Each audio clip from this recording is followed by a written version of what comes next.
Here with 8-time PGA Tour winner and 2025 Ryder Cup captain, Keegan Bradley. Keegan, welcome here in Napa. Just want to start off, what is it like to have 10 of the team members here getting ready for competition mode and enjoying some team bonding in Napa? It's been really, really great. It's really fun to be together as a team outside the Ryder Cup because the Ryder Cup is so intense and nerve-wracking, so it's fun to see the guys be able to interact. A little lighter scene here, and seeing the guys together is really great. Something that we really wanted to accomplish when we started this process, and it's been really fun to see the guys all together. I'm going to go ahead and open up to questions to the group. You guys have a question? Raise your hand. We'll get a microphone over to you. We're going to start off here with Marty. Hey, Keegan, Marty James, Napa Valley Register. Welcome to Silverado. I saw you on the golf course yesterday with several of the Ryder Cup members. What exactly is the role that you're performing this week in advance of going to Beth Page Black? Well, I think for me, it's really great to be around the guys. It's the first time that we've had, forever we've had a group of, 20 or 25 or so players that had a chance to make the team. And now we know our 12, and it's great to be around those guys, hear what they're saying, and we're really kind of finalizing pairings and figure out how to send them out. And it's really fun for me to be the captain in front of the guys and not be playing, because when I'm out there playing, I have to still be focused on that job and practicing, getting ready to play. And now I have one job, and that's to prepare them and to do whatever they need this week to help them play better. Just one follow-up, Keegan. How great of a team is this when you assemble 12 players who are all world ranked, who are all PGA Tour champions, world major champions? Can you talk about just the overall depth and talent of this team? Yeah, we have a wide range of rookies, veterans. Scotty Scheffler, #1 player in the world, but we really have a great team. These guys they really care about one another. They treat each other with respect. It's the closest team I've ever seen. Our President's Cup team last year was easily the best team room I've ever been a part of.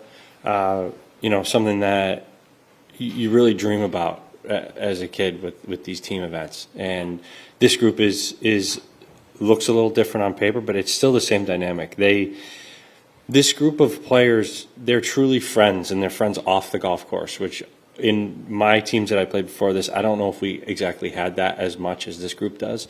They really care about one another, and the thing that I've noticed that's most impressive is they really pull for each other, and they want each other to do well. And when I was playing, I wasn't really pulling for anybody. I was wanting to beat and play my best, and these guys, they're genuinely excited for their friend that wins the tournament, and that's really great.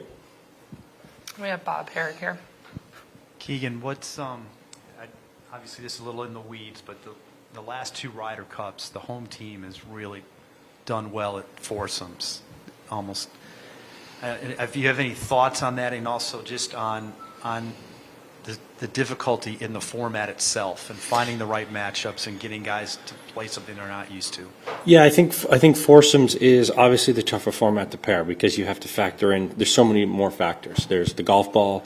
You really want to match up the personalities with foursomes because it is a way tougher format. And I think when you're on the road, it's much more comforting to have a best ball partner. So when you're on the road, the road and you're standing on that first tee by yourself and that alternate shot's much tougher. So I think that would be the reason. It's also easier to play better at home. Seems like over the last 30 years. So, but foursomes is we have some history in some of the pairings, but we also have a bunch of new guys, and it's really been great to see the willingness for our guys to really play with anybody. Again, I don't necessarily feel like we've had that in the past teams that I had. And these guys are put me with anybody, or who do you want to play with, like, whoever you want. Willing veterans coming to us and put us with guys that haven't played a Ryder Cup, or which is really, really special. It's a difference maker, I think, in how you're going to do in the Ryder Cup. Right behind Bob Powell.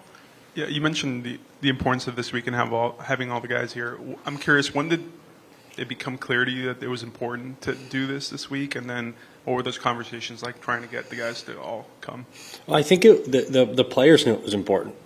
This Ryder Cup means everything to them. You know, we talk a lot, you know, behind the scenes of how much this means to us, and they are willing to do whatever it takes to be prepared.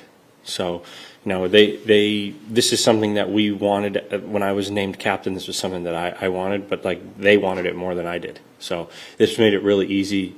You know, when the players take accountability for their team, good things happen. And they all love golf too. So they what an opportunity for them. They're all staying together this week. Like they have a great time. For me, I'm stressed out about playing. I'm practicing. They're like another week to hang and get a team bonding, and things happen a lot easier when the players want to do it, and they're a good group. They wanted to be here. Moving over to the left, we have Brody here, and then we're going to come to Doug. You know, now that things are settled a bit, you know, looking back to say the dinner you guys did in Philly in May, I believe, you know, how much in the last 4 months has those kind of events and things like that kind of gotten you here? And also, how did that work with, say, guys that maybe broke out later? Like, I don't know if a Ben or a JJ was there. Yeah, I think in order to create a good team and a good team atmosphere, it can't happen week of or even the week before. So I really wanted to have it work up the whole entire year. And there were some guys not at that Philly meeting that were, you know, nowhere in the picture at the time, that that we've brought up to speed, that I've spoken to privately. Ultimately, though, you know, when you're together this week and you're with all the guys this week and you know you're on the team, that's most important. And you know, it's really been fun to see guys like Ben Griffin emerge, JJ emerge, guys that may not have been on our radar to start the year, but what an addition to our team. And you've been on you know, teams in the past with, you know, different kinds of stars, and you were on the President's Cup team last year. How would you describe like what the energy Scotty brings in a room as, you know, that it won't play?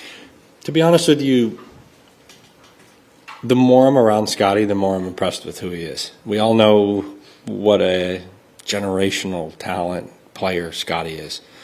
But when you see Scotty around our guys, around the rookies, the willingness of him to do literally whatever it takes for us to win the Ryder Cup.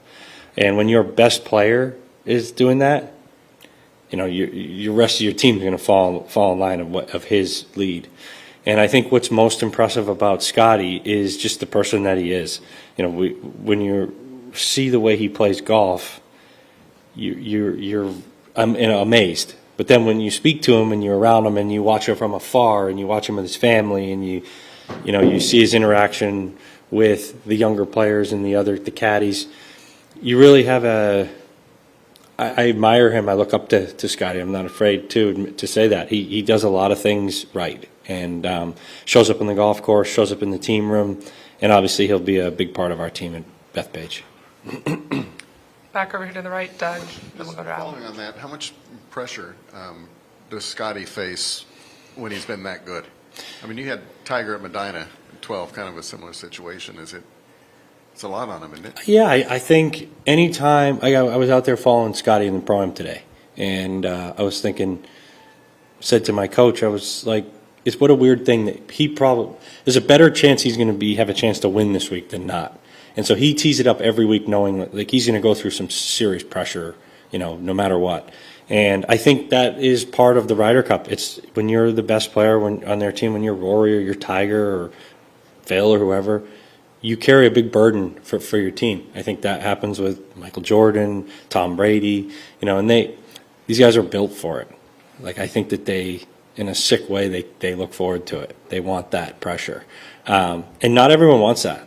As people can say they do, but not everyone wants it. And Scotty, I think he would hope that, you know, it comes down to him in singles. I bet you he dreams about it. And, you know, that kind of separates Scotty from the rest of the guys. Secondly, Keegan, what percentage do you think of your partnerships lineups do you have in your head right now? How far along are you, basically? Very far along. Yeah, we're A few numbers for me or no? I mean, we're 90%, I'd say. Like we're one of our goals was to have the guys prepared, ready to know who they're playing with, and especially an alternate shot. I think that's more important. I think best ball, you can have a little more leeway there, but we're pretty set here of what we're going to do. Moving over to the left side, we have Alan Shipnuck. Keegan, I'm sure you remember at the last Ryder Cup, Rory all but guaranteed a European victory. You probably heard about his locker hype video, Sam reiterating that. Just two questions. How much do you love the banter? And do you think this psychological blow by Rory actually puts more pressure on him than it does you guys? To be honest with you, I really don't care what they're doing. I don't care what the Team Europe does. All I know is that they have, I think, when I look at their team, I see maybe the best European Ryder Cup team ever. They're really deep top to bottom. They got major champions. Rory's having an historical year. But I don't care what Europe is doing. I only care about our 12 guys, our caddies, our the wives. I only care about what we're doing. They're a confident group. They should be. They won the last Ryder Cup. Their team is solid. Luke Donald is maybe the best captain ever. Somebody that I've always looked up to. So they should be confident. But I really don't care what they say about us. I only care about our team. Do you enjoy the chirping though? It just adds a little extra to it.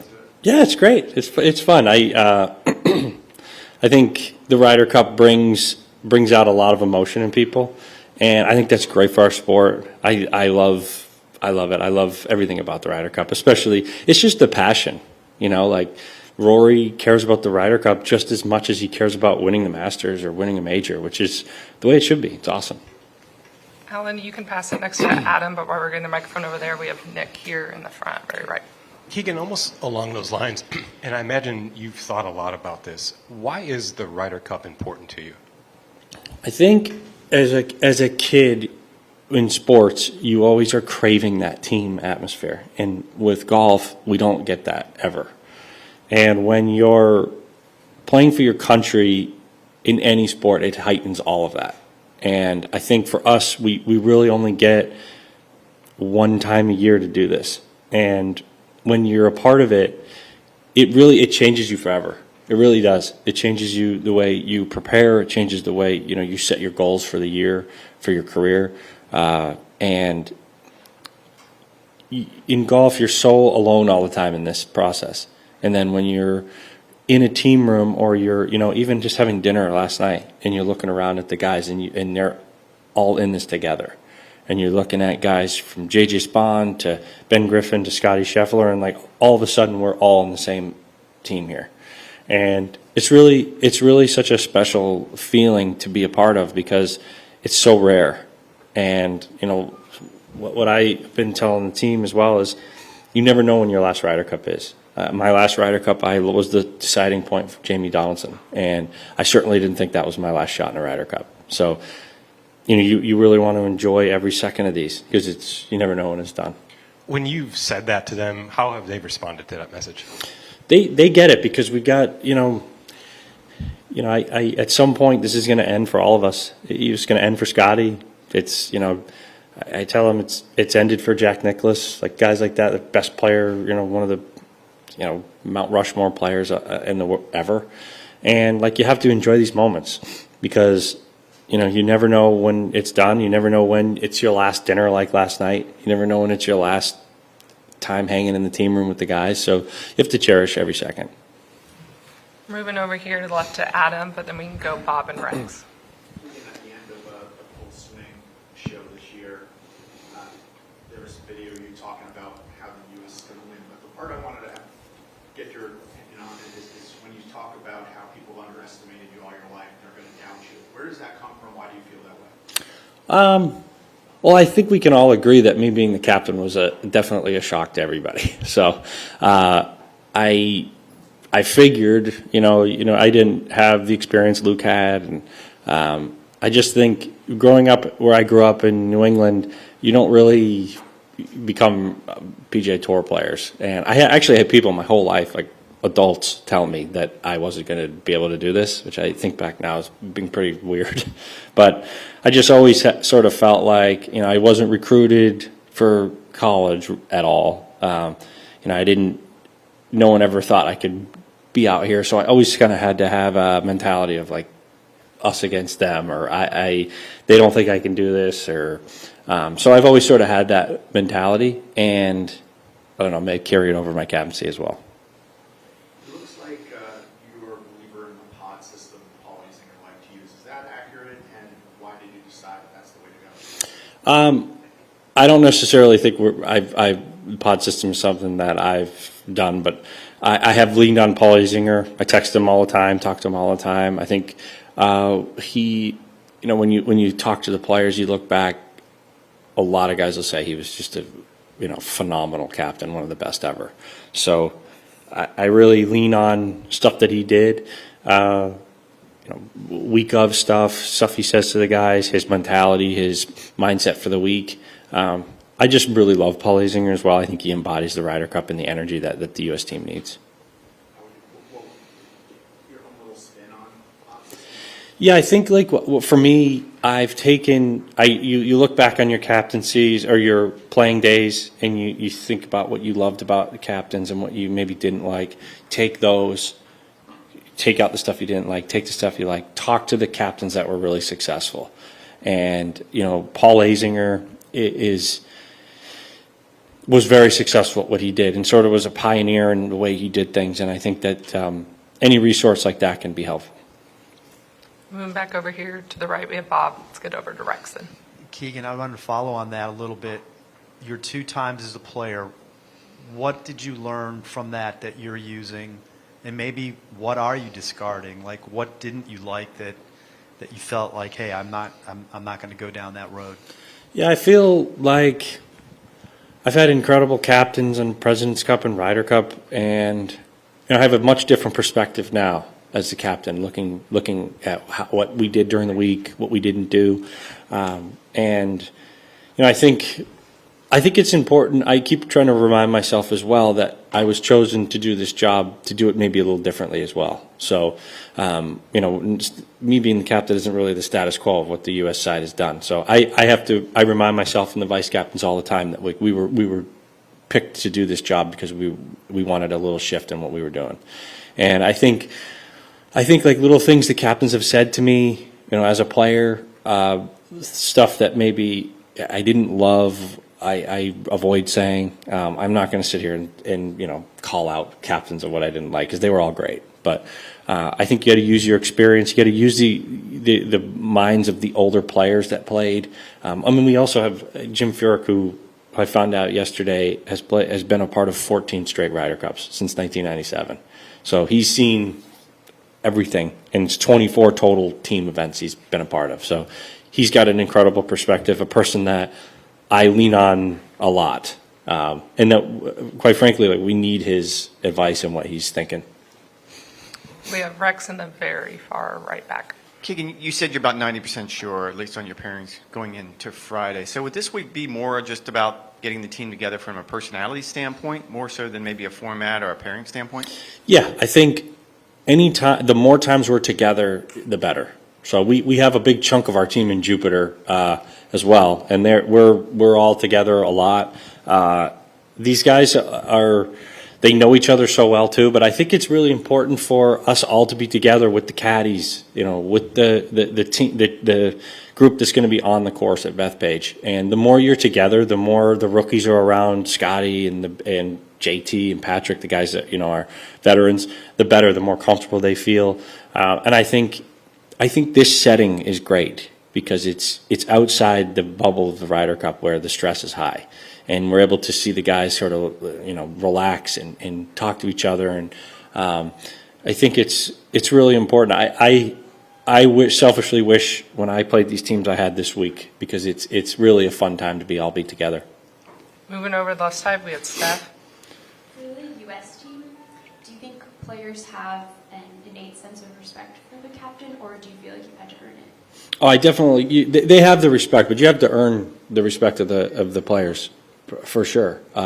Especially, I think normally you're looking at your captain. He's a Hall of Famer. He's a guy we all grew up idolizing. almost every time.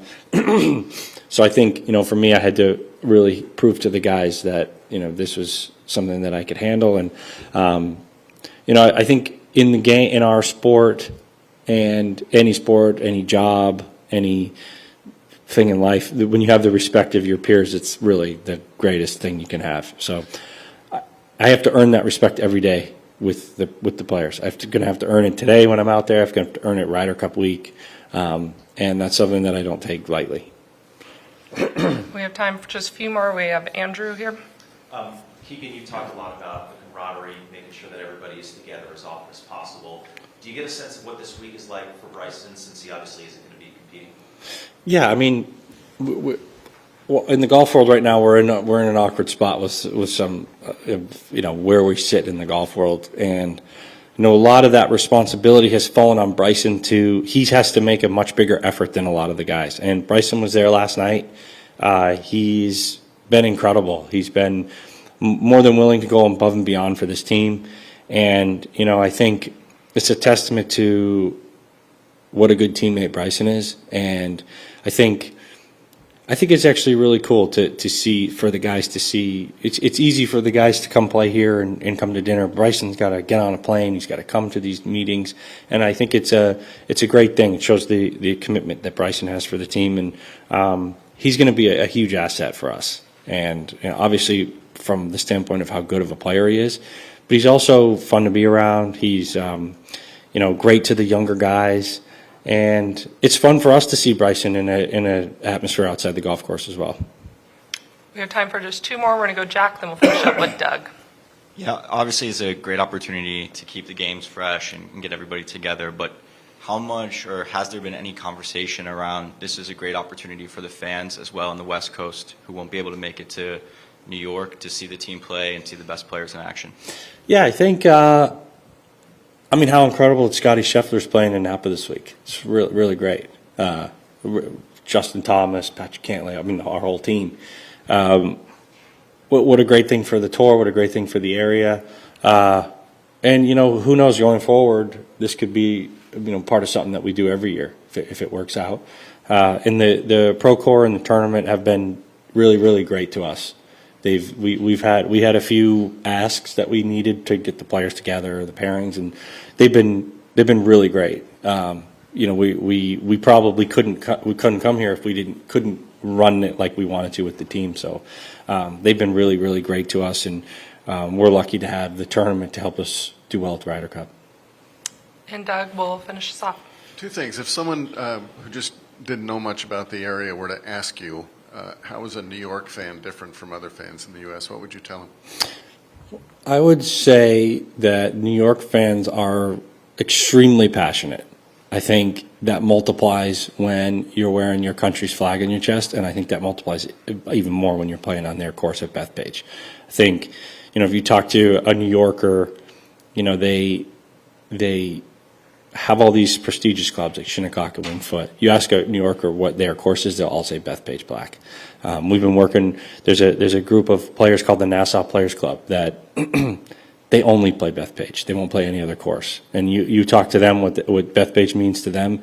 It's not only the golf course, but it's their dad taught them to play there. Then their grandfather taught them to play there. They caddied there. So it's much more than a golf course to a lot of these people. And when you add all those things up, you're going to get fiery fans. Secondly, thanks for that. Bringing Larry Nelson into the fold, I just wanted to ask you how much it meant to you personally, not so much the Ryder Cup, but the connection through his service with your Uncle Ricky. I think that Larry Nelson is one of the best human beings I've ever met in my life. And at the PGA, I sort of had this idea from the start. And then he came to the Champions Dinner at the PGA Championship. And hearing the stories from him and Lanny Watkins and hearing about these old Ryder Cups and just knowing about his service to the country and his incredible Ryder Cup record, and then to top it off of like what a amazing human being he is, it's more of an asset for us to have him around, like to have him around our guys, to have him talk about what the Ryder Cup means to him, tell stories of when he played, he in his Ryder Cup where he beat Seve 4 times. This is what an unbelievable. It's like up there with winning a major. Nobody's ever beaten Seve in Ryder Cup 4 times. So it's really more of an honor for us to have him. It's sometimes I feel silly in this role of like inviting Larry Nelson to do this when he's, just this amazing golfer, but even better person, even bigger role in our Ryder Cup history. And it's really fun for us to see the guys around him and to have him there and have his knowledge and just his presence. He's a guy that we all look up to and really look forward to bringing him in at Beth Page. Do you feel a connection at all with his service and your own? Definitely. And it's when you talk to Larry Nelson about this stuff, he's such a humble guy, and you want more stories. But I really feel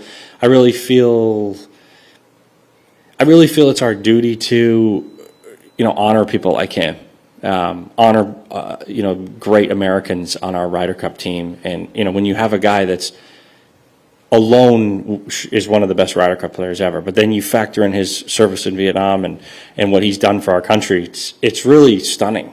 It's really like an unbelievable story, and I also feel it's so silly how I can be Ryder Cup captain and he can't. He wasn't. He would never say that. I felt like it was our duty to honor him and what he's done for us. Perfect. Can you give a little color of how you asked him? He lives in Atlanta, and we were having our dinner in Atlanta with the team, and we brought him. He came in to do some interviews with the PGA of America, which I think was a little bit of a setup for us to. All the vice captains, we came in and surprised him and told him, and it's all going to be. We have some film of it, and I was really nervous because I wanted to honor him the way he should be, and so we sort of surprised him at Atlanta, and he generously accepted, and it was a really great day. Perfect. That's all the questions we have. Thank Keegan, you. we appreciate the time. All right.